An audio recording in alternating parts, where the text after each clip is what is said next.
ওং নমো ভগবতে বাসুদেবায়।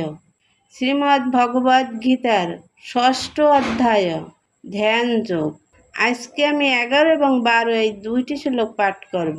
শুচৌ দেশে প্রতিষ্ঠপ্য স্থির মানসনামাত্তান ন অতি উচ্ছ্রিতম নাতি নিচম শৈলাজিন কুশোত্তরম তত্রৈকাগ্রম মনঃ কৃত্বা যত চিত্তে ইন্দ্রিয় ক্রিয় উপবিশ্বাসনে যুঞ্জত যোগম আত্মবিশুদ্ধয়ে।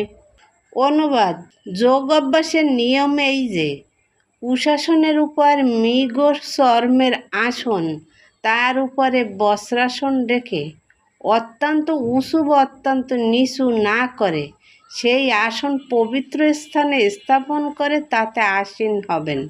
সেখানে উপবিষ্ট হয় চিত্ত, ইন্দ্রিয় ও ক্রিয়াকে নিয়ন্ত্রিত করে চিত্ত শুদ্ধির জন্য মনকে একাগ্র করে যোগ অভ্যাস করবেন। তাৎপর্য: এখানে পবিত্র স্থান বলতে তীর্থস্থানকে বোঝানো হয়েছে।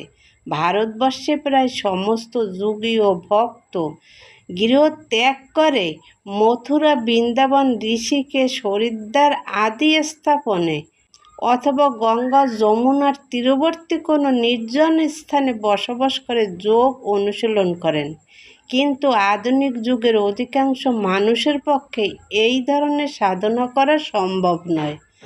আজকাল অনেক বড় বড় শহরে তথাকথিত যোগ অনুশীলনের স্থল বা যৌগিক সংস্থা গড়ে উঠেছে।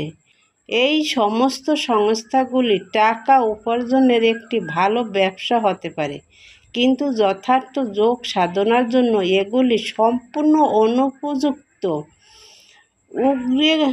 উদ্বিগ্নচিত্ত অসংযমী মানুষ কখনোই ধ্যান করতে পারে না।